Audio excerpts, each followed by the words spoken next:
দুদিন পরে এটা বলবে প্রধানমন্ত্রী কেন হেসে হেসে কথা বললেন, প্রধানমন্ত্রী কেন গম্ভীরভাবে কথা বললেন। বঙ্কিমচন্দ্রের কটা উপন্যাস তোরা পড়ে দেখেছিস? মাননীয় প্রধানমন্ত্রী যদি কোনো খারাপ উদ্দেশ্য নিয়ে কথাটা বলতেন, নিশ্চয়ই তা সমালোচনা করা যেত।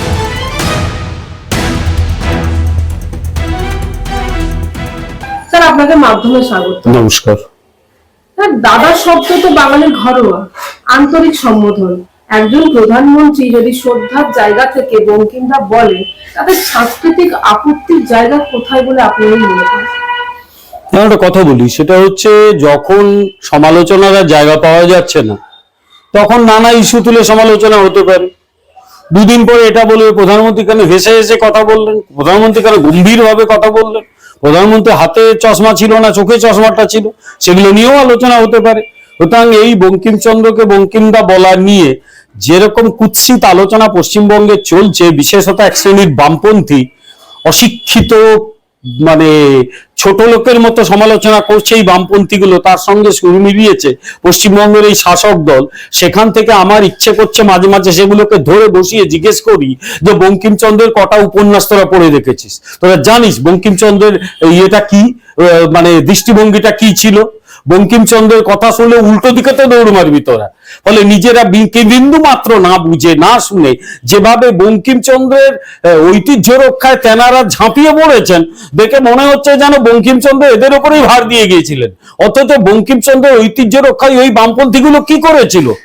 তিনি যে বন্দে মাতরম গান রচনা করে গিয়েছিলেন, তার ঐতিহ্য রক্ষায় বর্তমান শাসক, আমি বর্তমান শাসকদের কথা ছেড়ে দিলাম, এরা পড়াশোনা জানে না, এরা অশিক্ষিত, এটা তো সকলেই জানে, মূর্খদের হাতে ক্ষমতা গেছে, যা আবার তাই ঘটে গেছে পশ্চিমবাংলার। কিন্তু নিজেদের শিক্ষিত দাবি করে এই বামপন্থীগুলো, বিশেষত সিপিএম এর এই সমর্থক গুলো, এই সাইকোফ্যান্ট গুলোর কাছে আমার প্রশ্ন, আগে বঙ্কিমচন্দ্র পড়, একটু পড়ে দেখ, তারপরে বঙ্কিমচন্দ্র নিয়ে সমালোচনা করতে আসবি। বঙ্কিমচন্দ্রকে কেউ যদি সম্মান দিয়ে থাকে, নেতাজি সুভাষচন্দ্রকে কেউ যদি সম্মান দিয়ে থাকে, দ্যাট ইজ ভারতীয় জনতা পার্টি। এরা তো কিছুই করেনি। সুতরাং এদের কথা বলে লাভ নেই, এদের যত কম গুরুত্ব দেওয়া যায় তত ভালো। ভাষাগত সম্বোধন নিয়ে রাজনৈতিক সংঘাত তৈরি হওয়া, এটা কি বাংলা সাংস্কৃতিক সংস্কৃতিকে সংকীর্ণভাবে দেখানোর চেষ্টা না? আসলে একটা কথা বলি, মূল ইস্যুটা এসেছে বঙ্কিমচন্দ্রকে মাননীয় প্রধানমন্ত্রী বঙ্কিমদা বলে দিয়েছিলেন, বঙ্কিমদা বলেছিলেন। আচ্ছা, আমরা বাঙালিরা যাকে একটু শ্রদ্ধা করি তাকে দাদা বলে ডাকি, হ্যাঁ, অমুক দা তসুক দা, এগুলো বলাটা একটা আমাদের কালচারে পার্ট অফ আওয়ার কালচার। আবার এটাও ঠিক, আমরা রবীন্দ্রনাথ ঠাকুরকে রবীন্দ্রদা বলি না, আমরা রবীন্দ্রনাথ বলি, শুধু রবীন্দ্রনাথ বললেই হয়, রবীন্দ্রনাথ ঠাকুর বলি। আমরা ইউজুয়ালি বঙ্কিমদা বলি না, আমরা বঙ্কিমচন্দ্র চট্টোপাধ্যায় বা বঙ্কিমচন্দ্রের উপন্যাস, শুধু বঙ্কিমচন্দ্র শব্দগুলো ব্যবহার করি। এটা আমাদের মোড অফ টকিং। আবার এটাও তো ঠিক, আমরা যে অর্থে দাদা কথাটা ব্যবহার করি, দাদা মানে বড় ভাই, উত্তর ভারতের দাদা কথাটা মানে হচ্ছে মস্তান, দাদাগিরি বলে না, ওরা মস্তানিকে দাদাগিরি বলে। এখন উত্তর ভারতে দাদা বা দা শব্দটা চলছে, কারণ ওরা বাঙালিদের থেকে অনেকটা নিয়েছে, অ্যাকসেপ্টেড। তার আগে দাদা বলে হাসাহাসি করতাম, দাদা বলে হাসো কেন, বলে আরে দাদা তো মস্তান। এখন কিছুটা চেঞ্জ হয়েছে, তাই ল্যাঙ্গুয়েজ ডিফার করে বিভিন্ন জায়গায়। তো সেটা আমরা যেভাবে ব্যবহার করি, পশ্চিম ভারতে মানুষ হওয়া বা দিল্লিতে মানুষ হওয়া, নরেন্দ্র মোদী পুরো বাংলার সংস্কৃতির এই খুঁটিনাটি বিষয়গুলো জানবেন, ইটস নট এক্সপেক্টেড। আর তিনি যদি বঙ্কিমদা বলে থাকেন, তাতে কোন মহাভারতটি অশুদ্ধ হয়েছে? আচ্ছা, আমি যতদূর জানি, আমি শুনেছি ওটা যখন এখানে লোকসভায় আলোচনা হচ্ছিল, সংসদে মাননীয় প্রধানমন্ত্রী যখন বঙ্কিমদা কথাটা উল্লেখ করেছিলেন, তখন নাকি তৃণমূলের একজন সাংসদ বলেছিলেন, আপনি বঙ্কিমদা কেন বলছেন, আমরা বঙ্কিমদা বলি না। বলে আচ্ছা ঠিক আছে, তাহলে আমি আর বঙ্কিমদা বলছি না, আপনাকে কল্যাণদা বলতে পারি তো? উনি তো এই কথাও বলেছিলেন। Matter ends here. তারপরে এরকম অশিক্ষিতের মতো কাণ্ড কারখানা কেন? আমার সিপিএম এর কাছে একটা প্রশ্ন আছে, শিক্ষক রাজনীতি বহুদিন ধরে করছি, এগুলোর ঘাঁটি নক্ষত্র আমি জানি। আমার মনে আছে বিগত শতাব্দীর শেষের দিকে যখন উত্তর 24 পরগনা একটা বিশ্ববিদ্যালয় হলো, আমরা তখন অধ্যাপক সংগঠনের সঙ্গে যুক্ত। ওই অধ্যাপক সংগঠনেরই একজন নেতা, নাম করে বলছে অনিল ভট্টাচার্য, তিনি খুব উদ্যোগ নিয়েছিলেন যাতে উত্তর 24 পরগনায় একটা বিশ্ববিদ্যালয় হয়।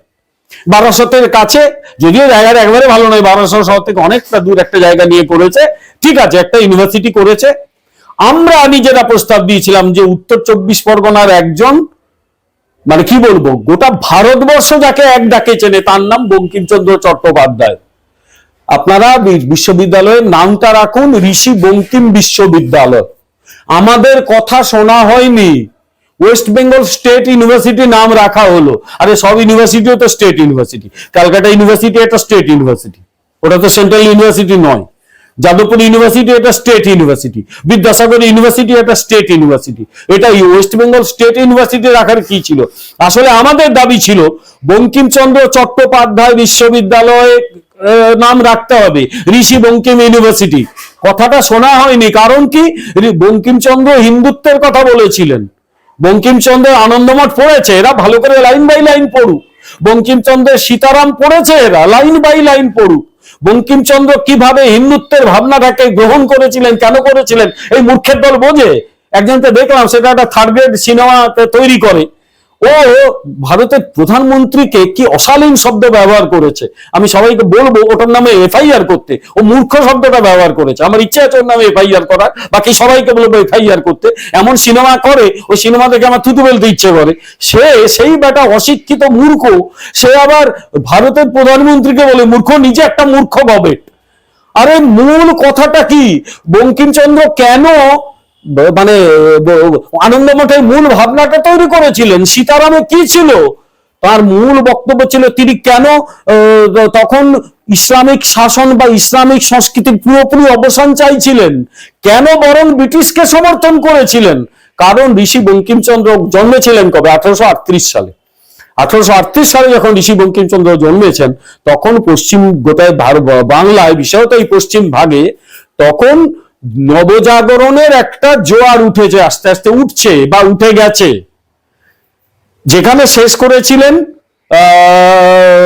রাজা রামমোহন রায়, সেখান থেকে ধরেছিলেন ঈশ্বরচন্দ্র বিদ্যাসাগর, এবং তার একটা অন্য মানে আলোকবর্তিকা ধরেছিলেন বঙ্কিমচন্দ্র চট্টোপাধ্যায়। তিনি বুঝেছিলেন যে ভারতবর্ষে এখন যেটা দরকার আধুনিকতা, সেই আধুনিকতা আনতে পারে ব্রিটিশরা। তাই অনেক উপন্যাস পড়লে মনে হবে যেন তিনি ব্রিটিশদের সমর্থন করেছিলেন। আদৌ তা নয়। তিনি চেয়েছিলেন একটা আধুনিক ব্যবস্থা যেটা ব্রিটিশরা দিতে পারত।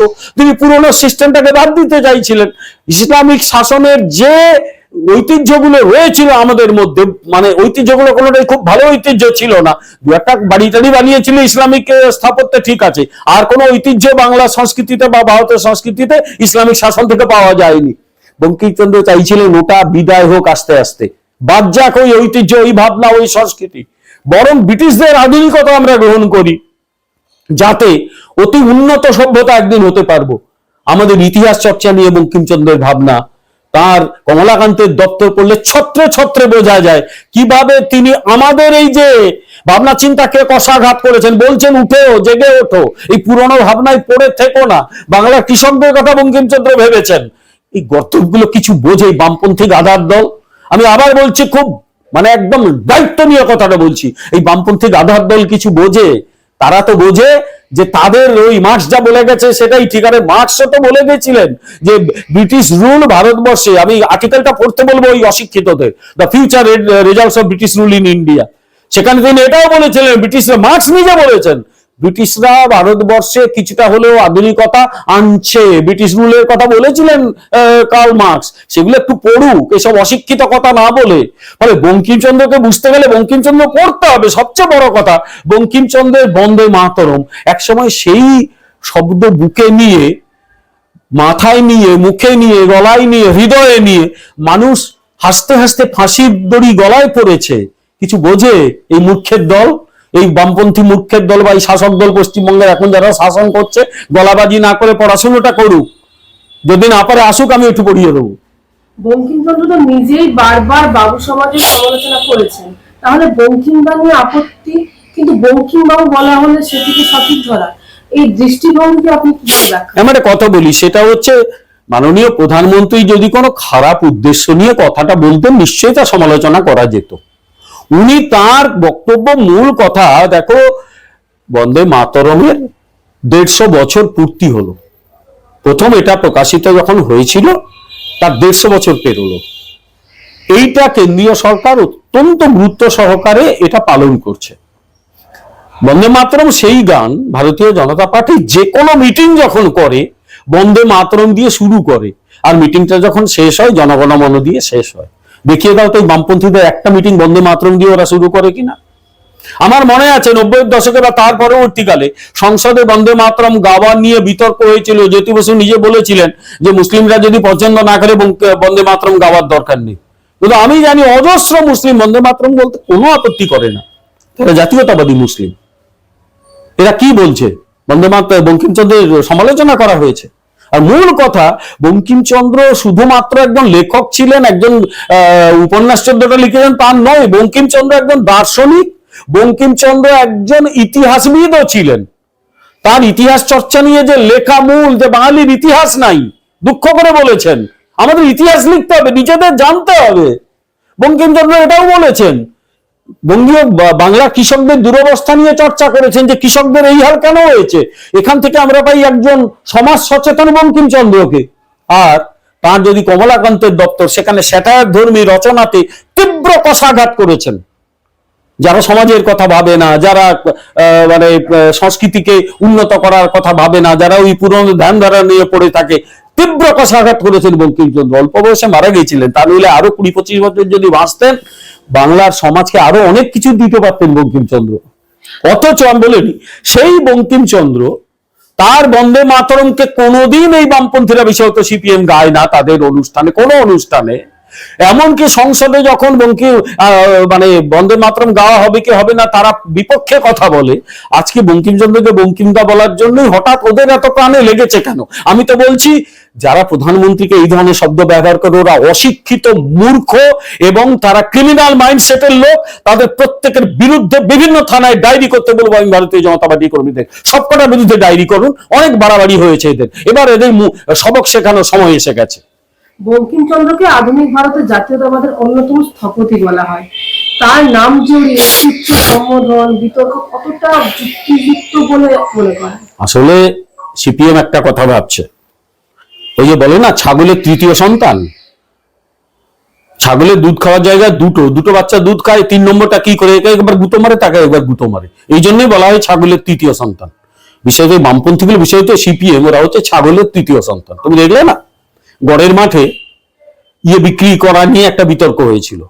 আমি কিন্তু প্রথমেই বলে দিই, কাউকে মারধর করা আমি একদম সমর্থন করি না, একদম ঠিক হয়নি। যারা মেরেছে খুব ভুল কাজ করেছে। উচিত ছিল তাকে বলা যে বাপু এখন একটা ধর্মীয় অনুষ্ঠান হচ্ছে, তুমি এখানে চিকেন টিকেন বেচছো কেন, তুমি এখান থেকে চলে যাও। তারপরে হঠাৎ সিপিএম এর কিছু মাতব্বর উকিল গিয়ে ডায়েরি করে দিল কেন? ওদের কেটে কাজ মানে ওদের কি কেস জোটে না মনে হচ্ছে? এটা করে কিছু পয়সা কামাবে, নামটা হবে দিলে পয়সা কামাবে, ওদের মূর্খের দল।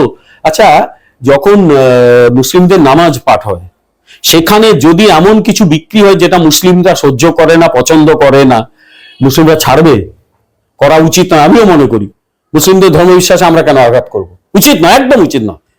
কিন্তু কেউ যদি এই অন্যায় কাজটা সামান্যতম করতে যায়, মুসলিমরা ছাড়বে তাকে? তখন গিয়ে তোদের হিম্মত আছে, মেরুদণ্ডের জোর আছে সেই ব্যাপারে গিয়ে তাদের বিরুদ্ধে থানায় ডায়েরি দেওয়া?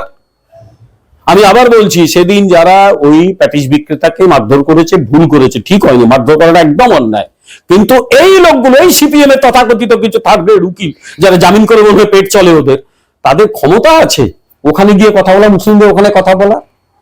আমি আবার বলছি, কারোর করা উচিত নয়, মুসলিম সেন্টিমেন্টে আঘাত দেওয়া উচিত নয়। কি দরকার? তাদের কোনো মাংসকে তারা যদি পছন্দ না করে, আমরা কেন সেখানে নিয়ে যাব?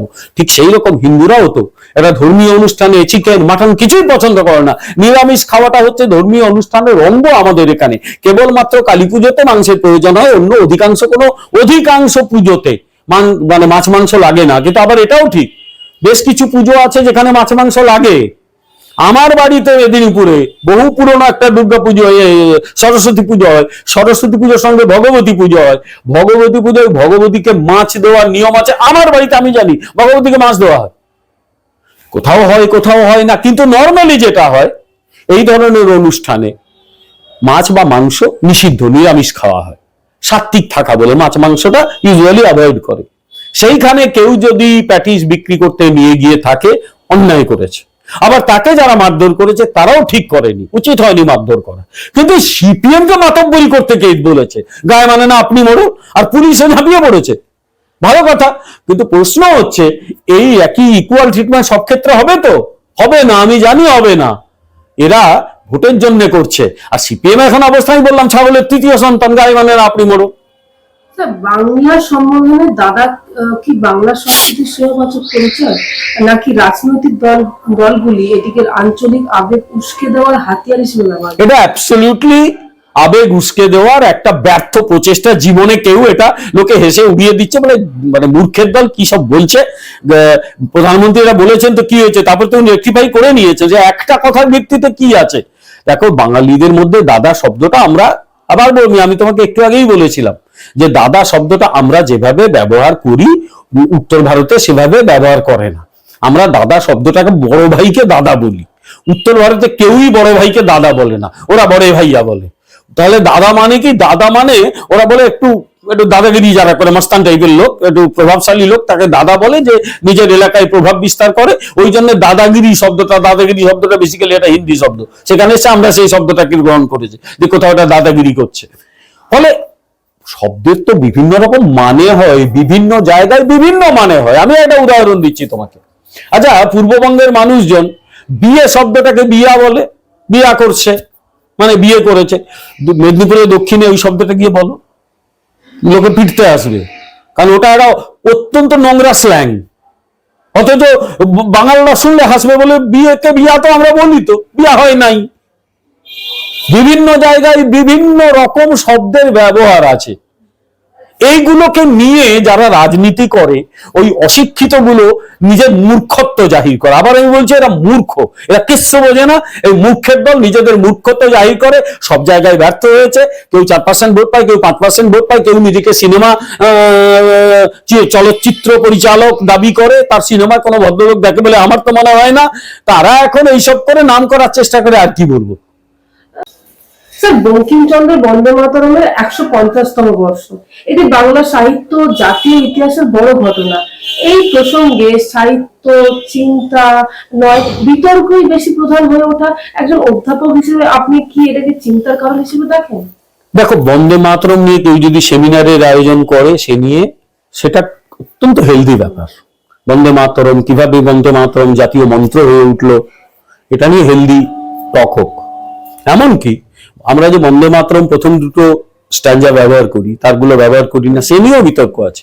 কেন সেটা হলো, কি হলো, কেউ কেউ বলেছেন রবীন্দ্রনাথও বাদ দিতে বলেছিলেন, সে নিয়েও বিতর্কে আমার কোনো আপত্তি নেই, হতেই পারে বিতর্ক, সুস্থ বিতর্কটা হতে পারে। বঙ্কিমচন্দ্রের আনন্দমঠ, যেখানে উনি প্রথম এই সব গানটা কিন্তু আগে বেরিয়েছিল বঙ্গদর্শন পত্রিকায়, পরে উনি আনন্দমঠ ইয়েতে ওটাকে ব্যবহার করেছিলেন। সেটা তার প্রেক্ষাপটটা কি, আনন্দমঠের তাৎপর্য, কেন সন্ন্যাসী বিদ্রোহকে তিনি তার উপন্যাসে নিয়ে এলেন, এটা নিয়ে চর্চা হতে পারে, হয়েছেও, ভবিষ্যতেও হবে। তার আরো বহু উপন্যাস আছে যেখানে বন্দে মাতরম ইউজ হয়নি, কিন্তু সেখানে মানে কি বলবো, মানে মানে ইসলামিক শাসন সম্পর্কে আর ইংরেজ শাসন সম্পর্কে তার বক্তব্য আছে। আমি একটা উদাহরণ দিলাম, সীতারাম, সেটা আলোচনা হতে পারে, কত কিছু আলোচনা হতে পারে। সব ছেড়ে বঙ্কিমদা নিয়ে পড়ে গেছে। তার কারণ হলো যে সুস্থ বিতর্ক তো চায় না এরা। সুস্থ বিতর্ক হোক, সেমিনার হোক, কোনো আপত্তি নেই। এরা তো সুস্থ বিতর্ক চায় না, এরা তো চাই এই করে যদি বিজেপিকে ছোট করে দেওয়া যায়, এই করে নিজেরা যে হাসির খোরাক হচ্ছে, এরা তো বোঝে না। মূর্খরা কি সবসময় বোঝে? মূর্খের দল তো, যাদের নিজেদের এই হাল হয়েছে। একটা দল এখন 4-5% ভোট পায়, 6% ভোট পায়, আর একটা দল ক্ষমতায় আছে, যে কোনো দিন ক্ষমতা থেকে উঠে গেলে, পশ্চিমবাংলা থেকে উঠে যাবে ক্ষমতা থেকে বেরিয়ে গেলে। তারা এগুলো নিয়ে বাঁচার চেষ্টা করছে, আর কিচ্ছু নেই। ডুবন্ত মানুষটা খড়টাও ধরে নেওয়ার চেষ্টা করছে, কিন্তু এদের এই মূর্খত্ব, অশিক্ষা মানুষ কিন্তু ধরে ফেলেছে। স্যার, আপনার মতে বঙ্কিমচন্দ্র সম্পর্কে বর্তমান প্রজন্মকে কোন ভুল ধারণাগুলি সবচেয়ে বেশি দূর করতে হবে? আমার কথা হচ্ছে, বঙ্কিমচন্দ্র সম্পর্কে ভুল ধারণা তৈরি করেছিল বেসিক্যালি বামপন্থীরা। বেসিক্যালি তার সম্পর্কে লেখা হয়েছিল, তার সম্পর্কে সাম্প্রদায়িকতা ছড়ানোর অভিযোগ উঠেছিল, বন্দে মাতরমকে সাম্প্রদায়িক বলা হয়েছিল। বন্দে মাতরম যে বইতে ছিল, আনন্দমঠ যে বইতে তিনি বন্দে মাতরম গানটা ব্যবহার করেছিলেন, সে তার বিরুদ্ধে প্রচার করেছিল বামপন্থীরা, হিন্দুত্ব ছড়ানোর অভিযোগ ছিল। তার সীতারামকে নিয়ে প্রচুর গালিগালাজ আছে, তিনি ইসলাম শাসনের বিরোধিতা করেছেন, ব্রিটিশ শাসনকে সমর্থনে কথা বলেছেন, তাকে এমনকি ব্রিটিশদের এজেন্ট টাইপের বলা হয়েছিল। এই কাজগুলো প্রত্যেকটা বামপন্থীরা করেছে। তুমি যদি পরে আসো, একাধিক উদাহরণ, একাধিক লেখা আমি দেখিয়ে দেবো কিভাবে বঙ্কিমকে ছোট করা হয়েছিল। যারা বামপন্থী তারা সেইভাবে বঙ্কিমকে দেখে এসেছে। ভারতীয় জনতা পার্টি সেভাবে করেনি। ভারতীয় জনতা পার্টি তার প্রতিটি মিটিং এ বলে দেওয়া আছে, সে মন্ডল বা একেবারে বুথ লেভেলের মিটিং এও শুরু হয় বন্দে মাতরম দিয়ে এবং শেষ হয় জনগণ মন দিয়ে।